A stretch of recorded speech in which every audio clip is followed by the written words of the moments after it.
Do you know that you don't need a 3D program to work with your model? That you can do a lot of things inside your slicer? We all know about the settings menu to the left, but today I want to talk about the top bar menu that has amazing tools. We're going to talk about every single one. So let's start. The first ones are really simple, but bear with me, they get really interesting.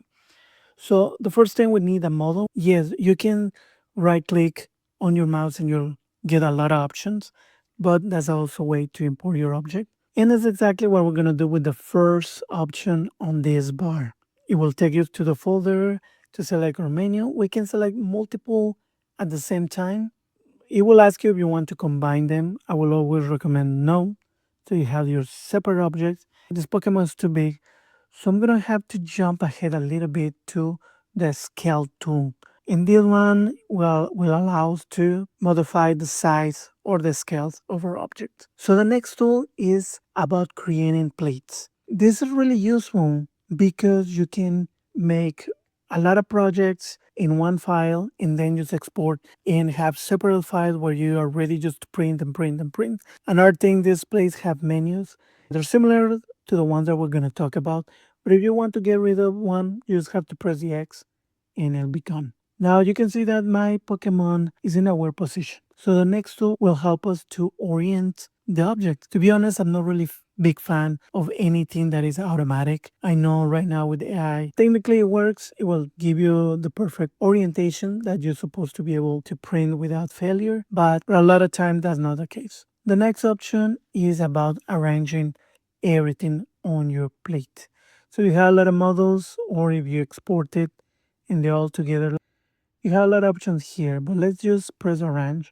And like you can see, we'll separate everything, make sure that nothing is touching and that is ready to print. We've seen YouTubers or people that self-print, they have a lot of objects on their plates.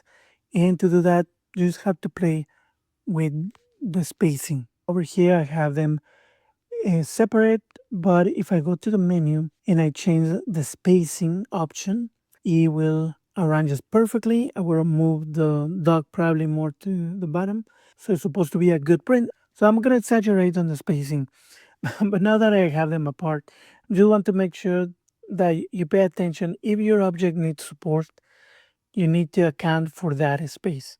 Otherwise, it will be touching and you don't want that. So now that I have them like this, I want to show you the next tool. So if I select my Pokemon, you don't see the next tools. They're grayed out until I go and I select my Octopus. But why is that? That is because whoever created these two Pokemon, even if they created probably the eyes and other features separate, at the end when they export it, they combine everything. So it's only one big mesh. On the octopus, there are different meshes. Even if we see only one object, everything is separate, just we cannot see it. So the tools on the top, we have split by object or split by parts. So we're going to select the first one. And over here, you can see that everything is separated. The body, the tentacles, every single part. This could be really useful if you are printing like a giant robot. It maybe you it's easier to print certain parts separate or something similar. Now we go to the second octopus and I select the option. I can move it around. It looks like nothing happened, but it's because it didn't split the object. It just detected all the meshes inside. And this is really useful more when you are painting. So I'm gonna jump ahead again and I'm gonna go to the paint menu. We're gonna see this one in a moment, but go over with my mouse. I can see that it detects the white that you can see is the meshes that detects. But over here, if I grab my bucket and I paint, I can just paint the whole mesh and you're gonna see in a moment why this is useful.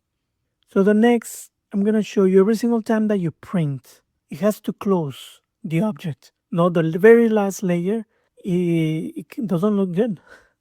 It has kind of some defects in other parts, like the tentacles. You see, kind of look ugly. On the top, it doesn't look that bad, but you still have like this big circle. So you can minimize that with some settings, with the size of your nozzle. But something that I like about this next tool is that you can kind of minimize that. You have to be really careful using this tool, but technically the way it works is when you press it, you will see your object become kind of white or grayish. I'm going to show you the auto settings and the manual setting. The auto settings, we have adaptive, that when you press it, it will right away detect where are the ugly parts. The green, it will be the parts that need to be fixed. Technically, what it's going to do is going to adapt and it's going to make those layers way smaller. So on the white part, that means that it's not going to be affected. It's going to be the same size of layer that you have on your settings. And the orange or red, it will be like a little bit thicker than the original layer. So this, if you print it just the way it is right now, if you're not sanding or painting your piece, you will see all the lines. So it could look really bad. So that's why you have the smooth button, which is useful. Sometimes you still see the lines, so just be careful. Another way you can do it is manually. You have this rectangle on the right with the same color than the figure. If you put your mouse, you're gonna see a yellow line. That will be like your brush. That will be exactly where you're gonna be able to paint. So remember, the green, it will be the smaller layers. You want exactly to put that where you have those big gaps. And I'm gonna show you the difference. This is the original that I show you. You can see all the defects. Now we put it together with the other one.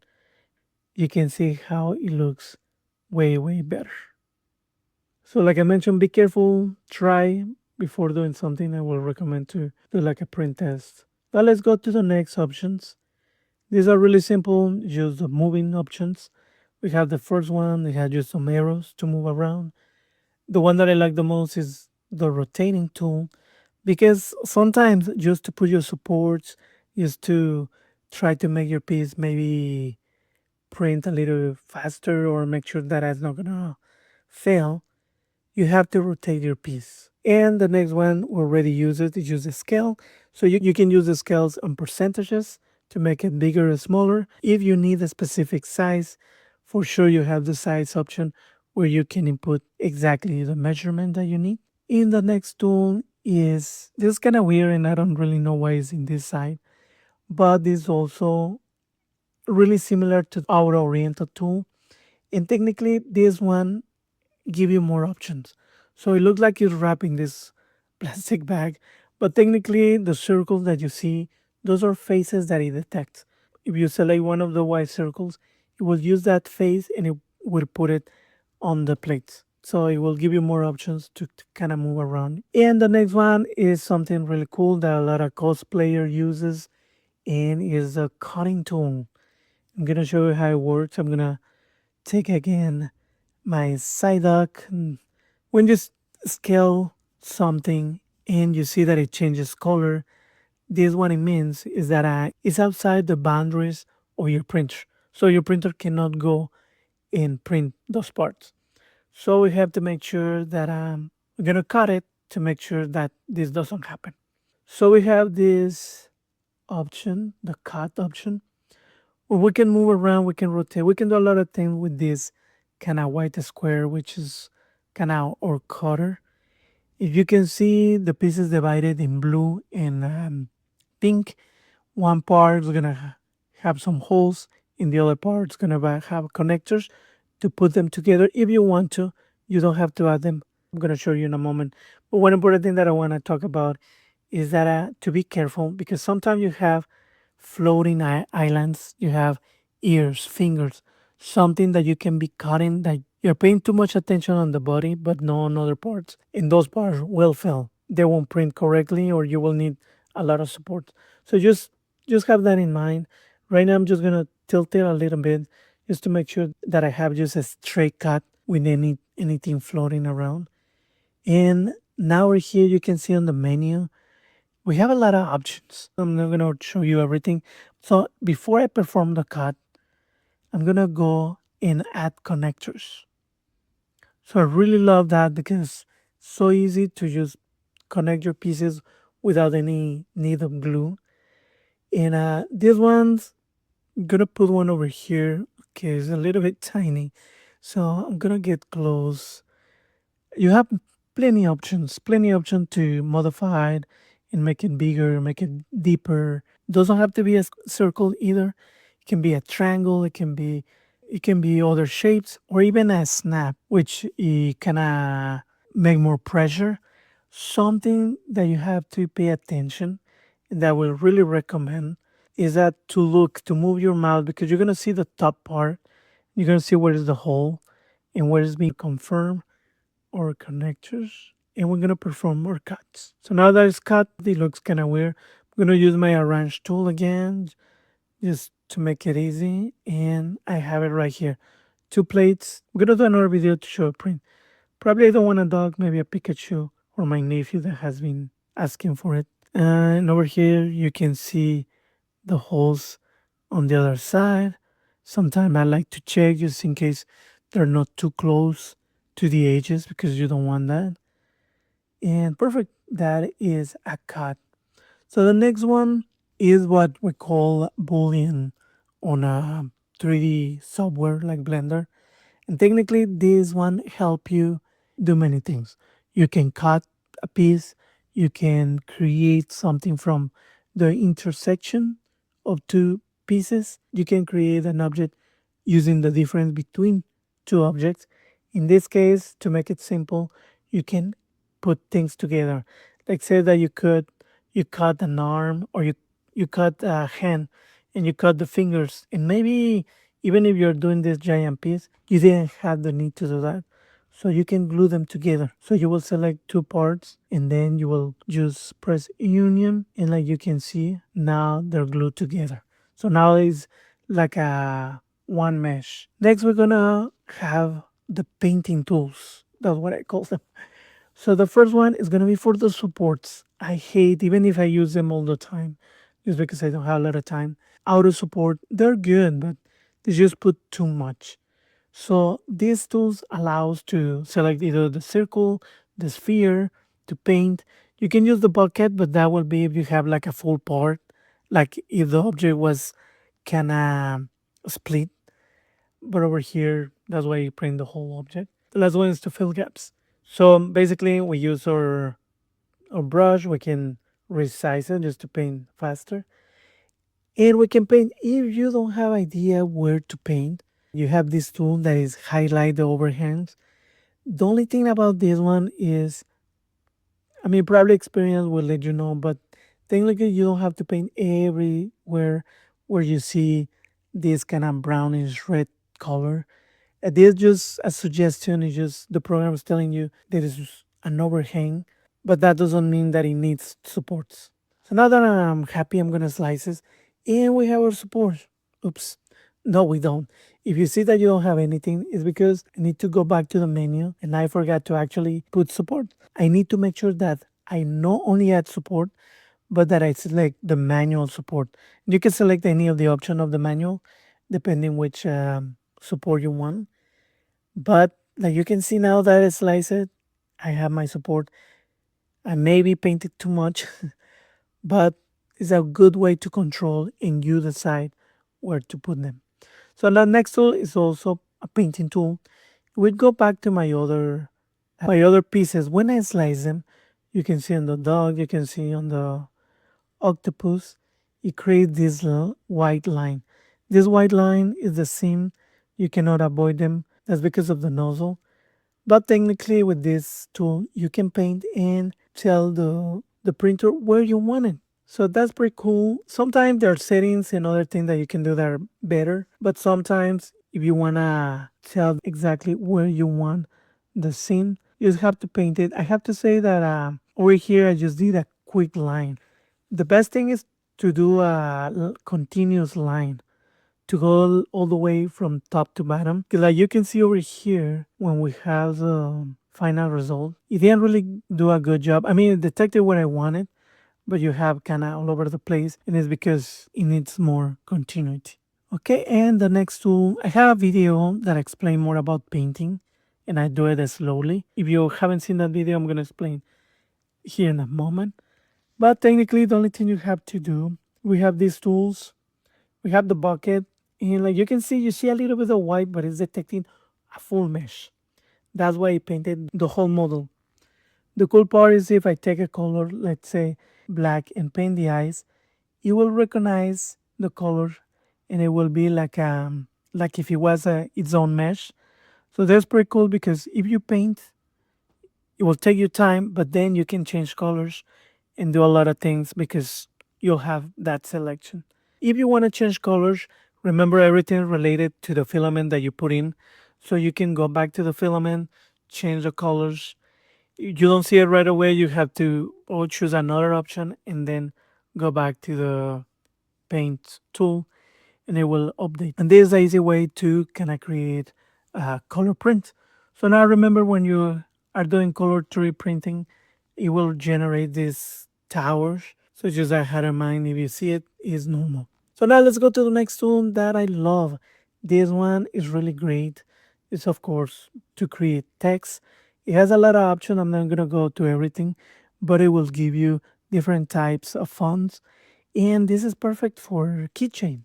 Let me know in the comments if would you like me to do a video showing the whole process to do a keychain on your slicer, because the slicer is a free program and you can really easy create with different shapes, circle, triangle, rectangles, and then just add the text.